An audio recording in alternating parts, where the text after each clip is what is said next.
Welcome to the Elevating Leaders series, where we go beyond the headlines and straight to the people who are redefining insurtech and business transformation. We've caught up with the visionaries and the pioneers that are currently driving the industry forward, bringing you exclusive insights, strategies, and stories you won't hear anywhere else.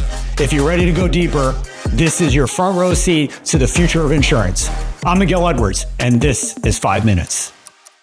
Now you mentioned that you've got 100% automated decisioning. I'm imagining there is a referral process. So no? Never touches an underwriter. Ever? So basically it's 2 to 8 underwriting questions depending upon the product. Okay.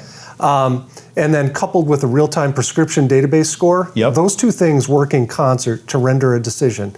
And it's 100% instant decisioned. Mm-hmm. So what ends up happening, and we also have a pretty broad funnel, so about 70% of the risks that come in that funnel qualify for coverage. Got it. And it's one rate.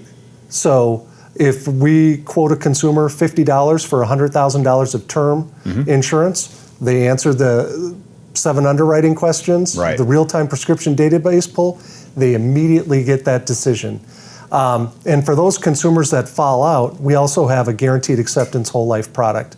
It's really our mission to anyone that comes into our buying funnel, we want to make sure they have an offer for coverage. That makes sense. Because at the end of the day, they're coming in with intent to buy. They want to protect their family in case something bad happens for them. And we want to be able to provide coverage for them when they need it and how they want it. Love that. So just to recap, I heard a couple things that are interesting to me as a former life guy, is that you've got now a process where, first off, I hear 100% in good order applications come through. That's what I'm hearing, which is the holy grail, right, for life companies. So I go at 100, and then you've got an offer for 100% of who comes in. Essentially. There's a few that fall out just because our guaranteed acceptance whole life product starts at age 45. Okay. So if folks that fall out of the funnel that are younger than 45, that's where they would fall out. This seems to be like the best of all worlds for any distribution partner. What resistance or what friction are you running into in this space? Yeah, so we're 100% a convenience play. Okay. So when we engage with consumers, we want to engage with folks that are looking to buy, and we try to make it as simple for them to get through the process as we possibly can. And we're not always going to be the cheapest. So, if you're a consumer that, is price-based, or if you're a distributor that's 100% price-based, we're not low-cost provider. We want to provide and protect as many consumers as we can. So the process is very tech-enabled. What are you seeing on the horizon as far as innovation? What's, what's next? Yeah, I got to believe you're thinking about that already. Yeah, and I think we're just starting to kind of get on the cusp of embedded life insurance and finding partners that can embed us in experiences. Yeah. So we're just at kind of the front end of that.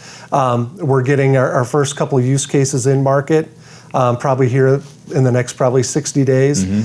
So it'll be exciting to actually see that come to life. Everyone has different definitions what embedded insurance is. Sure.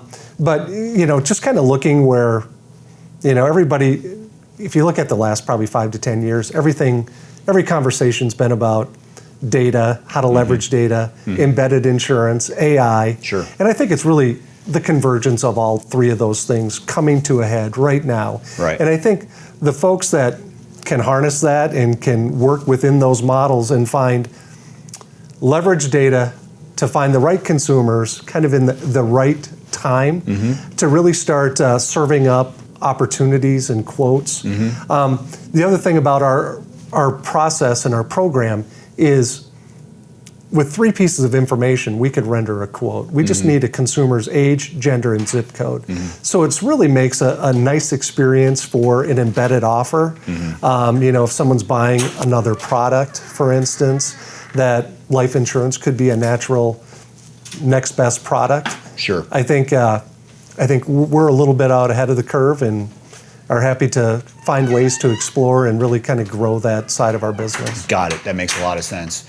So I got to believe AI is playing something of a role as you start thinking about that data and you think about those data elements. How are you looking at AI? I mean, we can't be at ITC and not talk about AI. Yeah, and I think AI, when we think about our partners and some of them that are leveraging AI, it's really in the selection modeling, trying to figure out what product's going to work best for what consumer. Sure. And really trying to serve up offers that are meaningful. And I think AI is a great enabler to help distributors do that.